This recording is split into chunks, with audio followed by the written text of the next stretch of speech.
I'm Jennifer McClure, and I'm going to moderate this panel. I am the president of Unbridled Talent LLC, which is my own company, and I do speaking, training, workshops, and consulting with companies in the areas of talent acquisition strategies and leadership development. But this panel today is not about me, it's about this panel here, and I've had the pleasure of having the opportunity to speak with them on a couple of calls when we could all get into the same time zone or manage to get on the same phone, and I'm really excited for you to hear from them today because they are very impressive individuals doing a lot of work and have big jobs. So I want to make sure that we get plenty of time to learn about them and talk with them. So let's go ahead and start, and I'll start here with Alice. And maybe Alice, if you could tell us a little bit about your role and your company. Happy to. I'm Alice White. I'm with Allergan. Allergan is a pharmaceutical and medical device company headquartered in the U.S. in Irvine, California, so just a little south of here. We have a presence in over 100 countries. We make products that treat movement disorders for people, that improve people's ability to move around more freely, see better, and feel better about themselves. The product most of you would recognize is likely to be Botox. That is our product. We also have eye care products like Restasis that might ring a bell. So I'm delighted to be here. This is my third time at Talent Connect, and I'm happy to have it be in San Francisco and with such a great panel to be sitting with. Okay, Yogi, would you like to share with us a little bit about yourself and your company? Sure, thank you. Delighted to be here. My name is Yogi Sriram, and I head human resources for a company called Larsen Toubro. It's an Indian company. It's got a Danish name because it was set up by two Danish gentlemen around 77 years back. I have worked in human resources for 37 years, so I'm a bit of a dinosaur in human resources. I have a talent acquisition team which works with me amongst other teams, and when I get bored of working in human resources, I do scale model trains. About the company, we are a professionally managed company. We don't have any promoter. It's a listed company. It's one of the largest companies, and close to Larsen Toubro is companies like Bechtel, Flo Daniel, Saipem in Italy, and other EPC companies. EPC means engineering, procurement, and construction. We do about $15 billion of revenues per year. We are housing about 10 divisions which represent businesses which make nuclear submarines, nuclear-powered submarines, missiles, flyovers, roads, oil platforms, switchgear, 144 kind of things. And we have very high standards of corporate governance, not only in India, but in the businesses that we have outside the country. So that's about L&T and Yogi. And let's go back to Alice. How many employees do you have, and where are you located? Where do you have locations? Sure. So we have 11,000 employees globally. That's pretty evenly split, with half of them being in the U.S., the other half in our three regions, so Latin America, Asia Pacific, and Europe, Middle East, Africa. So it's evenly distributed. And I've been there about 12 years, and I head up global talent acquisition, HR systems, and global mobility, and U.S. shared services. Okay. So. And Yogi, how many employees? Where do you have locations? If you take the group, we have about 86,000. But if you take just Larsen and Toubro, the mother company, so to say, we're about 66,000. And we have about maybe 12 to 15% of our employees who are located outside India. Many of them are located in the Middle East, quite a few in North America. Okay. Anne, why don't you tell us a little bit about your role in your organization? Okay. My name's Anne Rennie. There'll be a slide coming up in a minute which shows who I am. There we are. Okay. I work for the Asian Development Bank. For those of you who know, many of you come from the States, so you'll know about the World Bank, which has been in the press quite a bit recently, and an organization for which I worked before ADB. The Asian Development Bank is headquartered in Manila, in the Philippines, and we have 34 offices around the world. We are like the World Bank and the IMF, which I also worked for. We are owned by a number of governments. In this case, 67 governments around the world. So We have a very, very, very powerful employee branding proposition, which you'll see if you go on to our company page on LinkedIn.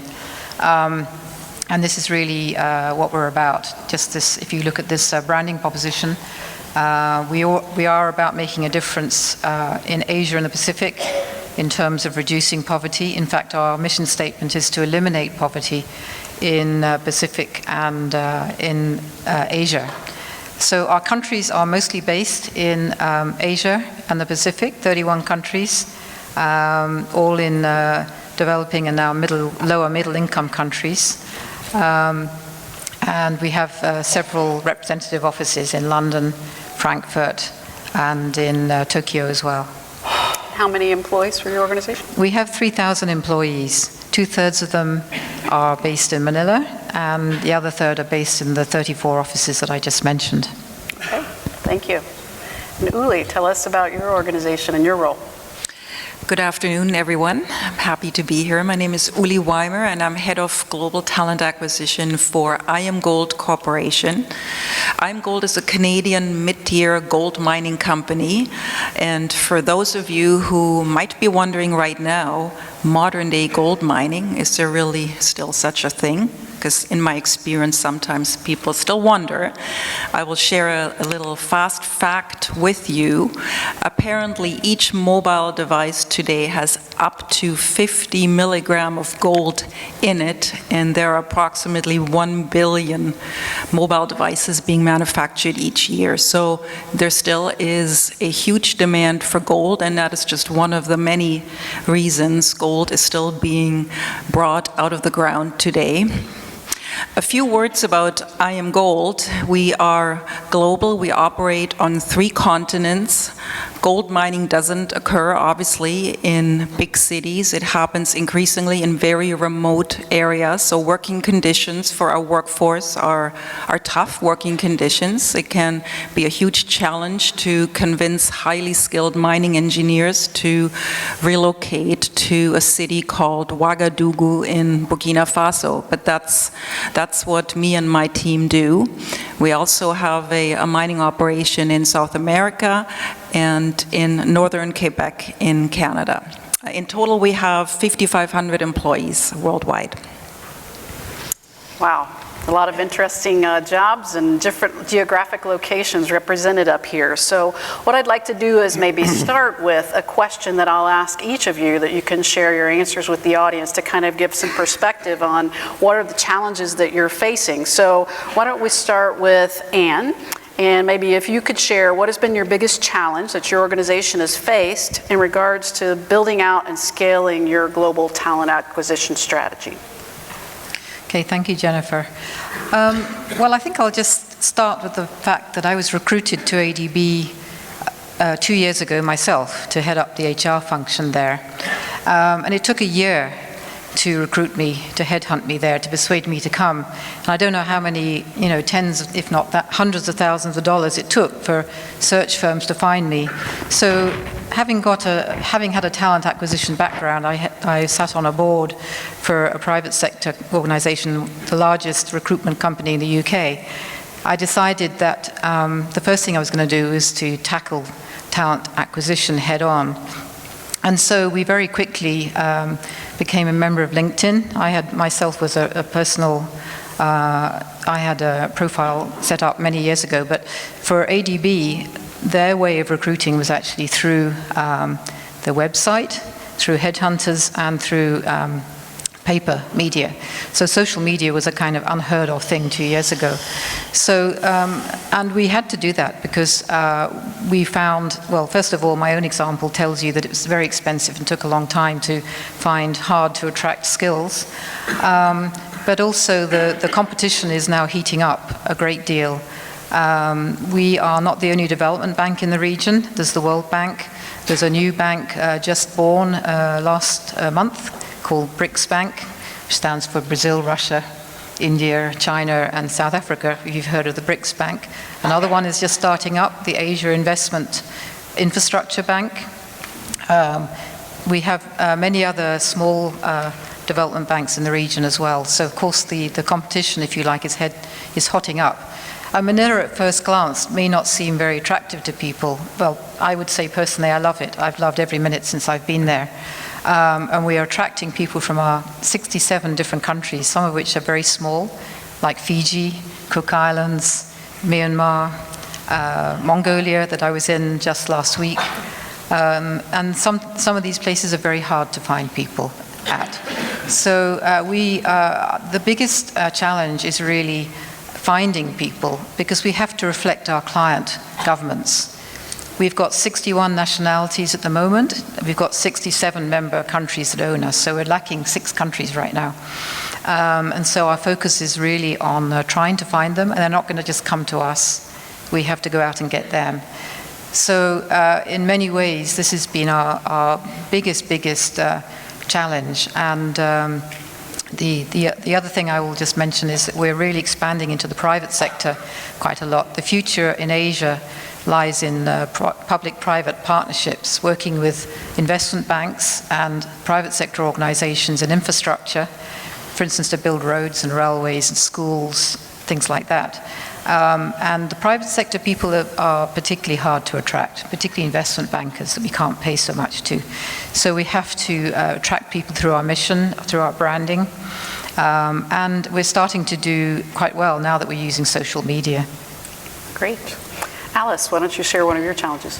Our biggest challenge is that outside of North America, we did not have any way for people to apply online or directly with us. Believe it or not, we had grown so much over such a long period of time that a lot of our process throughout the organization was a little bit atrophied or just non-existent, and that recruiting wasn't spared from that. So as we grew, we had never taken the time to put some of the basic tools in place. So the first challenge that we had to tackle was getting some global platform in place. So for the last 2 years, we've been focused on implementing Taleo. That was our tool that we chose. So getting that rolled out in 42 countries and 16 languages, so that at least we had a framework in place to then do tackle some of the other challenges like accessing the right talent. We were 100% reliant on external search firms outside of North America because we simply had no way to manage the responses and deal with an influx that, we had a link on a website where they could send a resume. In half of the countries that we did the pulse check with when we started this project, no one was even checking the email address in that that was on the website. So I think, to me, if I had to just summarize it with one challenge, it was getting a global recruiting tool in place. What helped us get that done was that we heard, when we did our first employee engagement survey 2 years ago, one of the most important messages we got was that our employee base wanted access to all opportunities globally. So I think that's what helped us push it over the edge to making it something that didn't need to just get done from a talent acquisition standpoint. We were at risk of losing our great existing employees if we didn't engage with them more fully by offering transparency to global openings. Whether they apply to them or not doesn't seem to be as big of a point as just the access and understanding and awareness of them. So. Great. And Uli, how about you? What's one of the challenges that you face? My first role as a talent acquisition manager in mining was about 5 years ago. So I've been in mining now for 5 years, and I discovered a fascinating industry that I'm very passionate about. And I discovered an industry where you can have a huge impact as a talent acquisition leader. To my surprise, there was really little or no use of technology in human resources, and that wasn't just talent acquisition. I would say that would span the entire spectrum of HR. There were no HRIS systems, and there was certainly no use of social media or LinkedIn. So like Anne, the first challenge really was to build the business case for a technology platform that all of our operations could use, and that had really never been done before. I would say the second biggest challenge was to really challenge the status quo and the way things were done before with our hiring manager community. So mining happens in remote areas. You have a highly skilled expatriate workforce that in many cases has relocated from their home country to the mining operation in a new country that they've never been in before. And historically, the recruiting relied very heavily on who do I know, who have I worked with before. So, and referrals are great, as we all know. Referrals are wonderful, and the network is wonderful. However, as mining is a rapidly growing industry, that was no longer working because everybody was doing the same thing. Everybody is drawing from their professional network. Everybody wants to work with that person that they've worked with before, but they now happen to work for a different mining company. My team and I, we sometimes refer to it as the good guy hiring. And, you know, we can take that guy, we know this person, we've worked with him before. So there was very little selection and assessment methodology behind any kind of candidate process as well. Interesting. And Yogi, how about you? What kind of challenges you faced? It's a confluence of many challenges, but let me bundle it into a few. One is that we are an emerging economy, India. So we are growing pretty fast. At one point of time, our GDP was growing at 9%. Now it's chugging along at about 5.6%. And if you look at the various sectors which are growing, infrastructure is right on top. So the demand for people whom I look for personally at N-1, N-2 people basically is very, very high. And the second challenge is that I think there's a demographic skew in India. There's a term called demographic dividend, which is used quite often in India because 50% of our population is below 25 years of age. But then you have either very young people or you have people who are very mature and aging. So it's difficult to find really good talent. The third is India started liberalizing somewhere in the beginning of 2000s. And liberalizing means we went into domains which we did not do earlier, including Larsen Toubro. Unfortunately, there seems to be a paucity of talent in many of these domains. Let me illustrate. Take thermal power stations. In America, there's a ban on coal-fired power stations. In fact, there's a ban on coal-fired power stations almost all over the world, except in China and India. So for us to get people who fit the culture, who are good in EPC, project management of power, big utility power industry like boilers, turbine, etc., is a huge challenge. Take shipbuilding, for example. Most of the shipyards in Europe are tired and they're winding up because of high labor costs. Same with Australia, same with some parts of the United States, except for the warships. So we are into shipbuilding, and the only country that does ships really well is Korea, and next is Japan. So our talent pool is extremely restricted. But when you talk about challenge, the real challenge that I face as the head of human resources is not so much in sourcing and mapping people as much as managing what I call as the Hobson's choice. And the Hobson's choice is about making choices in recruitment when you have an either-or situation. And I suppose my job is to facilitate a decision when you see a candidate in a very limited pool, because it's not an ideal kind of a world where everybody wants Superman and Batman and Spider-Man rolled into one. So you need to facilitate a decision which is very contextually relevant. And if I may use a German word called Zeitgeist, which means the spirit of the times, I suppose we take the decision based on what the context is. So it's not an ideal world. And I think the main challenge which I face is selling internally a risk management portfolio which includes talent management. So we evaluate economic risks, political risks, social risks, currency risks very well. But do we evaluate talent risks of recruiting the wrong kind of leader? I'm not so sure. So I'm trying to facilitate that, and that's a challenge. Okay. Well, kind of along those lines, you've laid out a pretty interesting challenge there. So you've also done some research with your team. So why don't you share a little bit about that with us? So what I did was I did this research with 60 respondents, and the idea was, just to quote from Bono's song, I still haven't found what I'm looking for. So the idea was to do this research to find out what the answers to some conundrums, as I call them. And the conundrums are basically to try to facilitate the change and help managers take a decision. The conundrums that we addressed was typically, what is more important? Is it strategy that's more important, skills of strategy, conceptual skills, or is it domain? Now, these are relative choices. I mean, if you have strategic skills, it doesn't mean you have zero domain skills or technical skills. It means that one is more prominent than the other in the experience that you see of the person. And our questionnaire was based on 2 points. One was, do you associate a high risk or a low risk to a decision? Would you hire or would you not hire? And what we did was we created caselets where we told the respondent to get into the moccasins of a recruiter or the person who's taking the decision and then take a call. So we found some amount of contradictions in the answers, but by and large, here is what the essence was. Most people felt that strategic skills is less risky when you're selecting a leader as compared to pure conceptual skills. So if you're taking a shipbuilder who's great in terms of building ships, constructing ships from Korea, does that person have P&L skills? If the answer is no, they felt, the respondents, that you're putting the business to risk. But they felt that if you have a strong strategic leader, what is very important is you must have a second line of domain.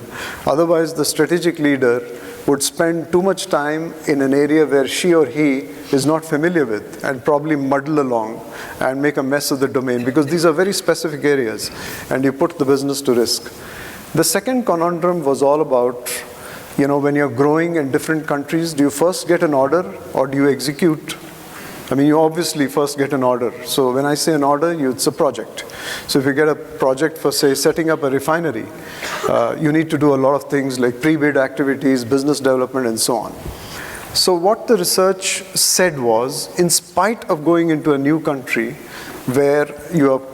which is completely virgin in terms of the kind of order intake that you have, because you're setting your foot there for the first time, take project execution people and not only people who are good in business development. Because if you take the either-or situation, the respondents felt taking a person who has a heavy skew towards business development is putting the business to risk, because the person thinks more short-term as compared to a project execution person who thinks more long-term.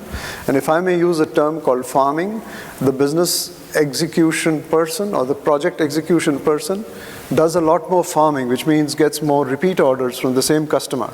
And that's more sure shot as compared to a hunter or a pure business development person who opens doors. The third conundrum, which occupies the minds of many HR folks, is what is the role of culture? Does it become dysfunctional if you take a person who's at a very senior level, who doesn't fit into your cultural paradigm? And I think it's the story of the old woman and the young woman. The trick in that picture is you can't see both at one time. So I guess if you got to make a choice, the respondents, most of them said, you will put your business at risk if you take a high domain, highly experienced person with lots of business experience in that sector, but is a poor fit in terms of culture. And when I did a drill down, culture popped out as knowledge of English language. And I think it's made it maybe too simplistic, but if a person can't communicate in English in India, they possibly would struggle. But when it came to hire, no hire, there was a bit of a contradiction. They said that finally, on the table, if we have 3 candidates, we would take the person who has high domain experience, even if the person is not easily culturally assimilated, because culture can be taught. It's not easy to teach domain. And the fourth conundrum was about how do you build the talent brand? Do you build the talent brand concomitant or with the company's brand? Or what's the tipping point? What's the inflection point of where you stop talking about only your company brand and you talk about employee value proposition and stuff? And the conclusion we came to is, before you start talking about the employee value proposition, etc., what works for you in in dealing with the media and dealing with multiple stakeholders should also work with potential employees. And that is, if you have high standards of corporate governance, if you're up there in terms of your innovative index, if you're extremely good in terms of what you do in terms of your employee engagement surveys and so on, all this adds up to building the employee brand. So therefore, when you get into a new territory, for example, if I come to America and say I'm from Larsen and Toubro, many people say, beg your pardon, though we're 15 billion, and adjusting for purchase parity, the McDonald's theory of purchase parity. Possibly 15 billion is a lot more in places like America. So I think what is important is that the respondents felt it's much more important to focus on domain and de-risk your company and not be too obsessed about how you're going to adjust to the culture. And maybe the company needs to take a few steps forward in accepting that person and assimilating the person in spite of being from a different culture. Interesting. Now, Yogi, you brought up some issues around talent brand, and Alice, you and your team have kind of taken talent brand and tried to implement it globally and have had some challenges around communications, et cetera. Why don't you share some of that? Yeah, my challenges are a bit different. I think what I think of when I think of the challenge is kind of how our company is structured and how we had to get buy-in and get influence with some of the people that were not a part of the U.S. team. So probably like many in this room, we do have a center of excellence, or whatever you'd like to call it, of talent acquisition that's driven from our headquarters in the U.S. But when it comes to the brand, it really matters how that's playing in the local area that they're using it in, right? So it really matters, does the brand work in China? Does the brand work in Japan? Does it work in India? So what we tried to do to make it effective was just to keep it really simple and to focus on things that we could give to the regions that would make their lives easier and to make their process work better. So, I mean, this example that's up on the screen right now, I mean, it's about process, tools, and expertise. And this is a slide that I use with our board to tell them what we're doing on the talent acquisition front, and it's just always focused on those three things. So Taleo fits into the tool category, so implementing some common selection tools, sourcing tools. LinkedIn is nicely integrated with Taleo, so that works well too as we're rolling that out in the regions. There's a natural connection with them using more LinkedIn to do the sourcing. So we're still figuring out the mobile recruiting terrain, but that's on the tool side as well. And then on the process, it's just establishing some kind of a global process framework, and that could just be something as simple as agreeing on what you are going to call things. Call them all, candidates are one thing, right? Applicants are another thing, and limit the number of steps that you want to describe, because if you're translating it into 16 languages, it just becomes incredibly complicated. And then what I found is you're relying on people in different locations who aren't necessarily just working on this one thing. They're translating everything that has to hit the employee base from an HR front, or from a global support front. So, and while I can now tell the difference between Japanese and simple Chinese characters, I can't read either of those languages myself. So you're highly dependent on the people that are sitting in the region. So if you're giving them a brand that they don't like, they will not use it. I mean, they will interpret it the way they'd like to interpret it, and then and roll it out how it'll work, rightly so, in their region. So for us, it was having that flexibility and then just keeping focused on what are the must-haves. So for us, it's everybody's going to talk about process, tools, and expertise. And what does that mean? Okay, the tool is Taleo. We're also going to use LinkedIn. We're also going to talk about a process expertise that includes some kind of behavioral-based interviewing. We happen to use DDI, and that was easy because that scales pretty well globally. So everyone's using the same approach to selection, and also, a common theme was leveraging our line managers in the recruiting process. So it's just kind of a fundamental agreement that recruiting isn't driven by HR, it's driven by the hiring managers. They're our best resource. I don't want to have 10 sourcers, I want to have 11,000 sourcers in my company out there, leveraging their networks, accessing talent, always recruiting. So I think for me, anyway, the challenges were in the risk of things being interpreted and changed and tweaked to the point that there was no consistency. So the way we got around that was not caring so much about that and adjusting our expectations about how much alike it needed to be, and just focusing on some of the key compelling, or I guess more results driving aspects of it. Interesting. Uli, you and your team have had some challenges and some different approaches around whether or not to centralize or decentralize talent acquisition. Can you share a little bit about your thought process and what you've been through in that evolution? I'm actually glad you're calling on me right now, because I think there's some real themes between what Anne just was telling you and what my experience is. And I think you've come to a session called How to Build a Global Talent Acquisition Strategy. There has to be some themes there that you all can take away and say, okay, that's what I really need to think about. So the technology is definitely a great way to start to create your global community of recruiters. So in other words, if you have the challenge of working with HR professionals who you never see, or maybe only see once or twice a year when you travel to their location. In my case, they're in Africa and they're in South America. The technology implementation, and I chose Lumes Talent Link, and I'll say a few words on why we chose that particular tool. But that was really the catalyst to create this community through which you now can engage this HR global community that you've created. We chose Lumes Talent Link probably for similar reasons you chose Taleo. It offered a rapid, accelerated implementation of 12 weeks. It was, for me personally, it was my 4th ATS implementation, and I have to say I had not believed it could be done in 12 weeks. Well, we did.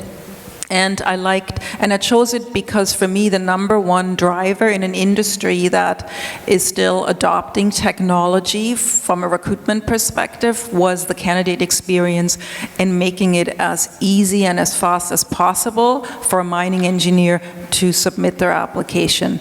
And Lumes was already fully integrated with LinkedIn, and you can apply with a LinkedIn profile. And so that was one of the first metrics I looked at after our implementation, 6 months in. I wanted to see, are people applying with LinkedIn, or are they choosing to use a traditional CV? And what I found was it was pretty much 50-50. So people were very clearly taking advantage of the quick application process through LinkedIn. The model, you asked about the model we chose. It is the model that we have today is a centralized, decentralized model. So obviously we had to put some thought into what aspect of the global recruitment strategy should be managed centrally, with a firmer hand, if you will. And in our case, it made sense to focus on the expatriate workforce. By nature, this is a workforce that does require a global sourcing strategy every single time we have an open position. So in other words, if I'm looking for a mine manager in Suriname, that person could be Australian, South African, Chilean. The talent will really come from everywhere. So a global sourcing strategy is required, so it made sense to take that piece and really build that out and make it a strong, centralized center of expertise. And the part that stayed decentralized and is being supported, similar to what Anne is saying, with some tools, is what we call the local national recruiting. So in other words, in Burkina Faso, which is in West Africa, a country of about 17 million people, that sounds like a big country, but the professional workforce is very, very small. It is also the 3rd poorest country in the world as ranked by the United Nations. So you imagine building a technical workforce. Our mine site is in the Sahel region. There are over 2,000 people working there. That makes us the largest employer in that country. That comes with a lot of corporate social responsibility and a huge emphasis on providing employment and developing that talent in the country. So really, it didn't make sense for us from our Toronto head office to say, okay, we're going to do recruiting for you at the mine site. But it does make sense for us to give them some tools as quickly as possible. protocol, right? So the technology is being used to manage requisitions. We're supporting them sometimes with LinkedIn postings. We manage that centrally for them. And we've done a lot of what I just call Recruitment 101 workshops with the national HR team in the country. And I will share with you, that's one of the most rewarding aspects of my role, is to be able to help HR peers in countries who really have not had a lot of opportunity to develop their skills as an HR professional, to sort of help them, bring them along, and to see that difference after a few months it's very rewarding, and it's been a lot of fun. Thank you. Anne, your organization faces some unique challenges in the sense that many people may not know what you do, or they may confuse what you do with a commercial bank. So why don't you share with us how you've kind of addressed those challenges? Okay, thank you. Yes, it's actually been quite fascinating the last couple of days here, because when I have been meeting numbers of individuals here, and I kind of try and describe what ADB does, people automatically assume it's a commercial bank or maybe an investment bank, or that we're just based in Manila, that we must be a Filipino bank only. And I try to explain that actually we work in development, and we provide loans. Somebody even asked me if they could open a bank account. So I said, well, if you've got $1 billion to spare, then fine. Or we'll lend you a couple of $1 billion. How about that? It was kind of like, oh, okay, fine. So quite often people don't really know what we do. So if you look at our company page and our careers page, you will see what we do. And I think there's another overhead here. Perhaps we'll come back to this one. Oh, okay, it's missing. But I have a wonderful slide which shows what our mission statement is. And this is our kind of secret weapon, if you like, to recruit, because we're targeting mostly mid-career level people. And the reason for that is that our governments, that are the ones that borrow from us and get grants and technical advice, are looking for people who've already had a career, who already have the knowledge, the skills, and the understanding of both the financial aspects and the technical aspects of lending money for poverty reduction. So we are looking for people always who are pretty far up their organizations, in both private or public organizations, who may be getting paid a good salary, particularly investment bankers that I mentioned earlier on. And the question is, how do we lure them away from their investment banks? Or they may be engineers, they may be working in the social sector, they could be legal experts working in development. But whatever they are, they're usually getting paid a lot more. So we have to kind of attract them, in a different kind of way. So our branding is key to getting these people into the organization. Fortunately for us, my president is on side, and if you look at our company page, you'll see that we had a big town hall about all our reforms on Friday, and he talks about talent management, talent acquisition, and the importance of diversity inclusion. By that he means not just gender and nationality, but also different types of experiences, backgrounds, education, and so forth as well. So he's probably our biggest fan and supporter internally and externally.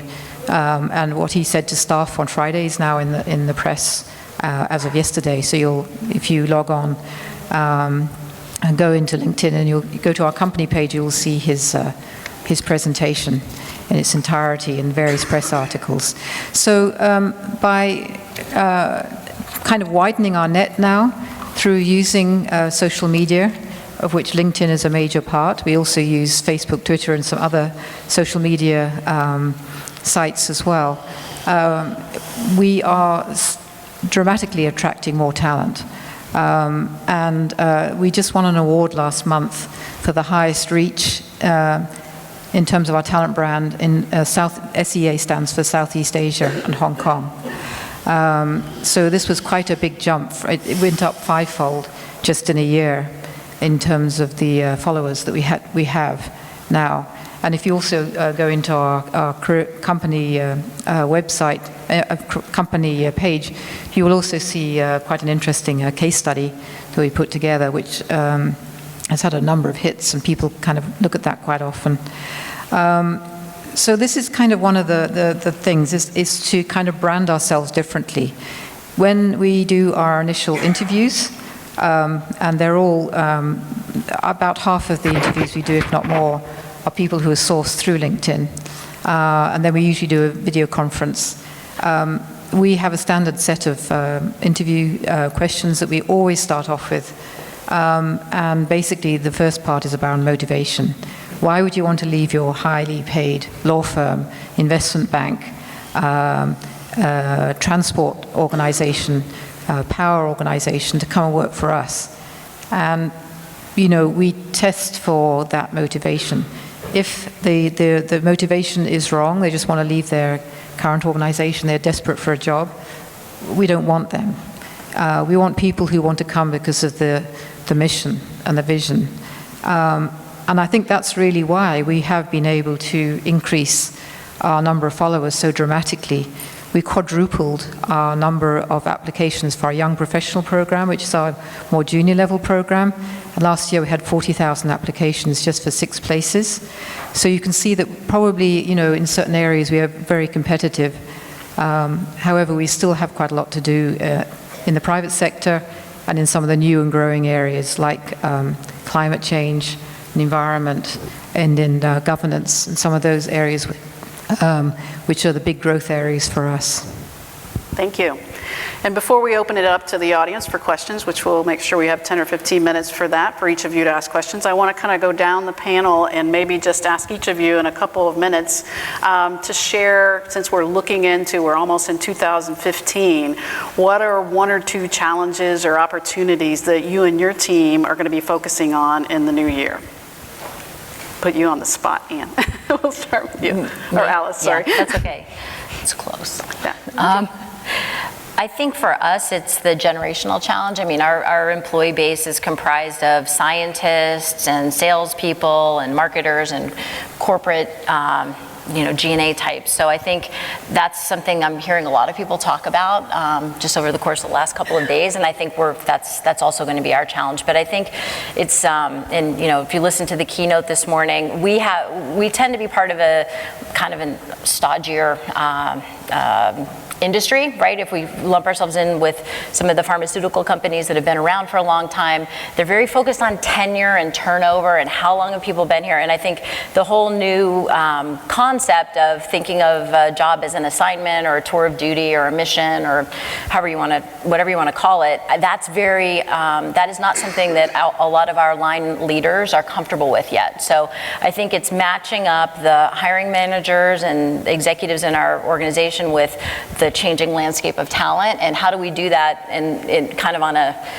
as we're filling jobs kind of way, because it's not a philosophical conversation I'm going to have with our CEO and the executive team. It's going to be when they can't fill a job, or when suddenly someone's left in 2 years and everyone's thinking that that's a fail, when it's not. It might actually be a win. That job might have been one that we should have only had an expectation of having someone in for 2 years before they were ready to go do something else. So for me, the one concrete thing that we can hang on to as talent acquisition professionals is what I'm going to try to focus on is changing our approach to, I don't know if we're still calling it boomerang hiring, but when someone leaves and comes back, we like them up until the day before they say they're going to leave, and then they say they're going to leave, and then suddenly we don't like them anymore after they've left. And I think changing that approach and having our line executives be more open to rehiring talent that we've lost because perhaps they've gone somewhere else and gained something incredibly valuable that is worth something for us to bring back. We're not there yet. So I think that's a very specific thing that I plan to have our team work on, because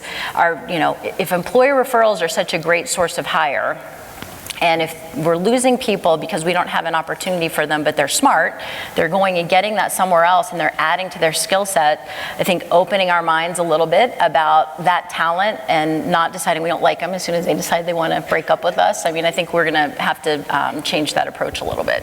Okay. Yogi, what will you be focusing on next year? So L&T is like a barometer of the Indian economy. And my biggest challenge is that while L&T grows, can the leadership pipeline cater to the succession planning, can it cater to the growth aspirations of the company?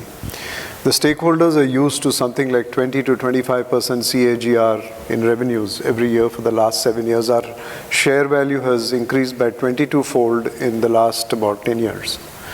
And the expectations are very high from all the shareholders and multiple stakeholders, the media, etc. So the biggest challenge is, where do I get this talent from? And, the kind of people I interview or I meet, it's first they interview me actually.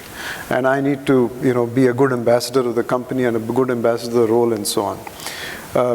Another big challenge is I've got to get the titration right. The titration of internal candidates versus external candidates. You've got to put them in a big pot and be absolutely fair.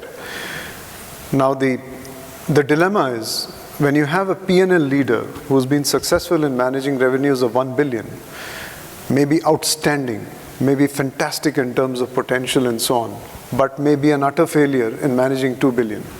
So therefore you need to manage expectations of the internal candidate when you're, succession planning is not about just putting some boxes and traffic lights and saying that the person is ready in 1 year, 3 years, and 5 years. It's about conversations and talking about what are the alternate kind of businesses the person can handle, which means that we need fungibility of skills. It means that you need to find enough people from outside who can be put in that pot. You take the best candidate, and then onboarding and assimilating that person before the person starts batting and scoring runs is very, very important. Fungibility of skills. So yeah, that's a new word. Yeah, fungibility of skills means moving from one business to another and being ambidextrous or being agnostic to a particular business. That means you're so good that you can manage a clutch of businesses. Interesting. Anne, how about you? What will you be focusing on? Okay, I mentioned more some of the external challenges before, and we still, like my fellow panelists, also have those kinds of challenges too. But the one area I really want to focus on now is the internal challenge. That is, I mentioned earlier on that we hire mostly at mid-level. So we're hiring people who are kind of in their mid-40s and up quite often. I hate to say it, but about 2 years ago, very few people even had LinkedIn accounts. Now they're kind of slightly skeptical, but coming on board. I made everybody change their signatures not very long ago, so that after their name and their title, they actually had links to both the social media that we use and also to the careers page on LinkedIn. And so that was a kind of a start, that now when you get an email from someone in ADB, at least you'll see that there are some direct connections there. But it's quite a challenge actually getting people to have a LinkedIn account in the first place, or in fact to sign up to any social media, particularly if they've been in the organization already 20 years. We've never really jumped into the social media domain until quite recently. And the second challenge really is on the skills side, is because now governments are demanding a much, much higher level of skills and knowledge. A little bit differently from Yogi, we're actually looking for very deep skills. Sometimes I use the analogy of the banyan tree, but in the Philippines it's a bad luck to use banyan tree. But if you think about the roots coming down from the tree, this is the area which I would call learning agility. So it's, in other words, keeping your skills alive, developing them, not waiting to be given extra training and development. And we actually encourage people, a little bit interested in Alice's comment about people leaving and then losing them, not really attracting them back. We do the opposite. We encourage people to go out and work for a private sector organization or an NGO, even do something completely different. We allow people to go off and do PhDs or whatever, as long as they're relevant, and then we'll attract them back after 3 to 5 years. As one way of keeping skills alive. But of course, we have a bunch of people whose skills are out of date. And we've just finished doing a skills audit now. And for the first time, we've actually said, guys, if there are skills gaps, there's no guarantee you'll stay in this organization. We haven't announced there'll be job cuts, but we have announced that you have to be like the banyan tree or equivalent to the banyan tree. Deep technical skills for the trunk. cross-cutting skills across the leaves and the branches, and then these hanging roots, which are really keeping your skills alive, are learning agility, because we've got to be quick on our toes and nimble and agile to be relevant going forward. So those two challenges internally are the two that I'm mostly focusing on at the moment. Some big challenges. How about you, Uli? I would say the biggest challenge for my organization are still the same challenges that I saw when I transitioned to the mining industry 5 years ago. There are some reputational challenges with resource extraction. Young people look at this industry and they don't like it. They say there are issues with the environment. They don't necessarily want to work in countries that are not perceived as safe, and working conditions are hard, or they can't take their girlfriend with them. And so there are some really unique challenges in that just attracting the millennial generation specifically to the mining industry. And it's not specific to gold mining. I would say it's specific to resource extraction.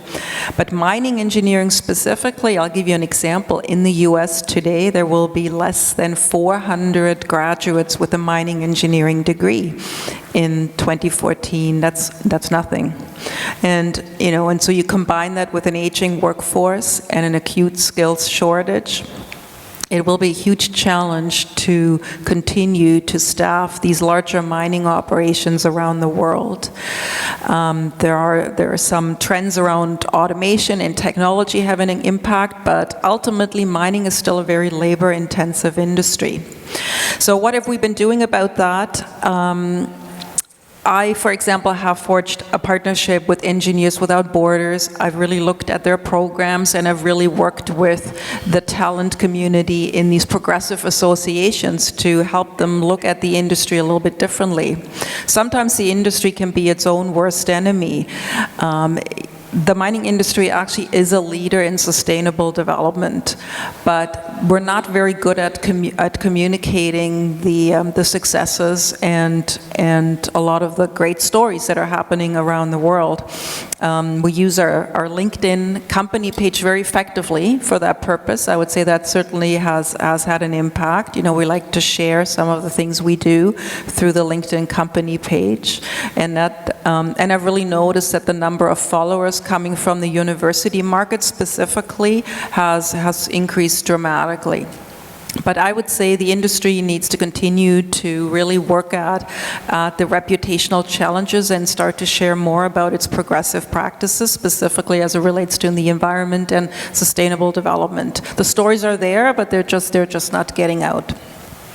Okay, we have about 10 minutes for some questions from the audience, so you have an opportunity to ask these guys whatever it is that is on your mind. If you do have a question, this session is being recorded, so if you would please make your way to the microphones up front, and then we'll be able to hear you and get your question answered. And I have not been in a LinkedIn session yet where there wasn't a line for questions, so I'm going to be really disappointed if you guys don't have some questions for the panel. Anybody have a question? Okay. You're thinking about, yes, go ahead. So Alice, you had mentioned at one point that your global strategy was 100% outsourced to agencies. Can you talk a little bit more about the transition and the strategy that you used and some of the steps that you took to implement, whether you centralized it or kept it decentralized, and how you went about doing that? Yeah, no, thank you. That's a good question. And that was a surprise to me. Once we got into this Taleo rollout, it's taken us about 2 years to do the rollout. So at the front end, we did requirements gathering with every country that would end up having the tool implemented. And we started to figure it out a little bit then, that there was a heavy dependence on agencies. Probably should have realized it because we had HR teams in the region that were really stretched thin and weren't recruiters. Many of them were generalists that really didn't like recruiting. And so, we identified the issue. Taleo was part of the solution. So we really incorporated communication with the third-party agents that we worked with and as a part of the rollout. And we set an expectation that it wouldn't go away immediately. So it's going to be a phased approach. So I was actually just in India a week and a half ago for the Go Live that we had in 3 cities there. And I met with some of our field sales managers who had been so dependent on these agents. States, and they like them, right? These are their partners. These are people that they work with. So part of what we did was we included them even in those meetings. So I met with local third-party agents that had been our partners, explained to them what the differences were going to be with Taleo, and I'm very direct. We played it that way, that I could come in and say, listen, there's a reason we're doing this. We're not going to just not use you. We're going to use fewer agencies, and we're only going to use them when we have to, because right now we're limited in our ability to even access talent directly that already knows they want to work for us, because we don't have a way for them to apply. So I think it was, the way it had been working was a close partnership. So to immediately move away from that would have been, I think, would have been a disaster. And we could have had all kinds of other, downstream repercussions in the market as a result. So I think we set the expectation with our line leaders and with the different agents that we work with that, if you're meeting with us, that means you're someone we want to continue to work with, but it's going to be different.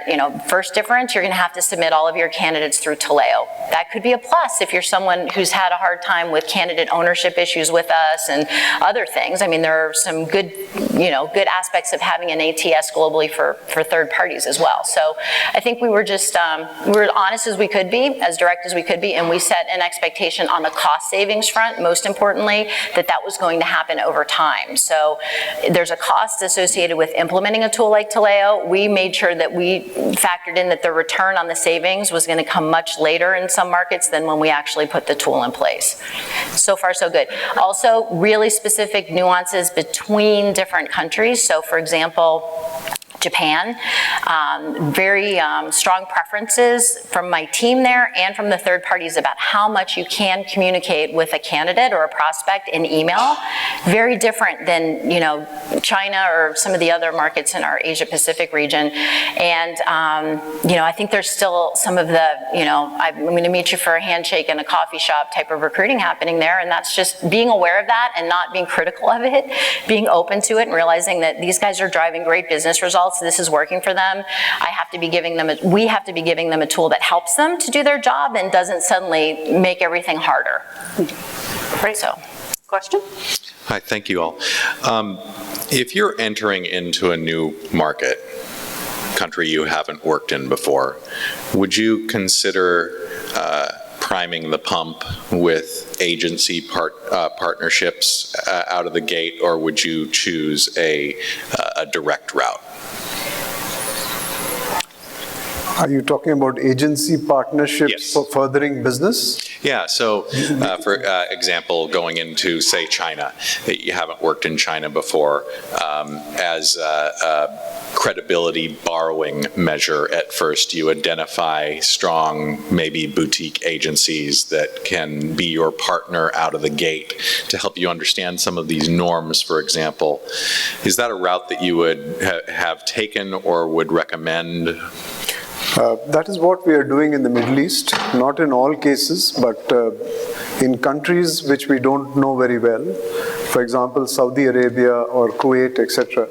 We do appoint agents, and they help us in understanding customer needs a little better. And these agents are not are agents who are technical agents. I mean, they're like consultants, so they tell you about what kind of exact project that the customer is looking for. Might also tell you a little bit about the kind of contract conditions and so on. So they facilitate the whole business process in a very legal manner, and I think it's extremely helpful and essential when you're going into a land where you haven't done business earlier. Another question? Yeah, thank you. This question is for you, Lil. You had spoken earlier about maybe having to try to recruit engineers or mining engineers from one country to another. Do you sell that by maybe making it a permanent, or I'm sorry, a temporary position, like they're going to be there for a couple of years, or does your company actually have to sell them on the fact that they might have to permanently live there? That's a great question, actually. An expatriate assignment, even though on average is 2 years in length, we consider an expatriate hire a corporate asset. So in other words, it is a full-time employment position, but the actual contract, the assignment in that country is 2 years. So the idea is if we're able to get great talent in the door, that person has a longer career with us. And I know we've heard a lot about how, long-term employment is something that no longer exists, but I would challenge that in a global organization. If you continue to offer challenging assignments, and in our case it might mean you move to another country, that employability, can extend for quite a few years. So assignments have an expiry date, and they always come with a completion bonus, but the actual hire is a full-time permanent hire. Okay, thank you. We managed to finish exactly on time, so we'll get you out for this evening's event on time. Thank you for attending, and thank you to all the panelists.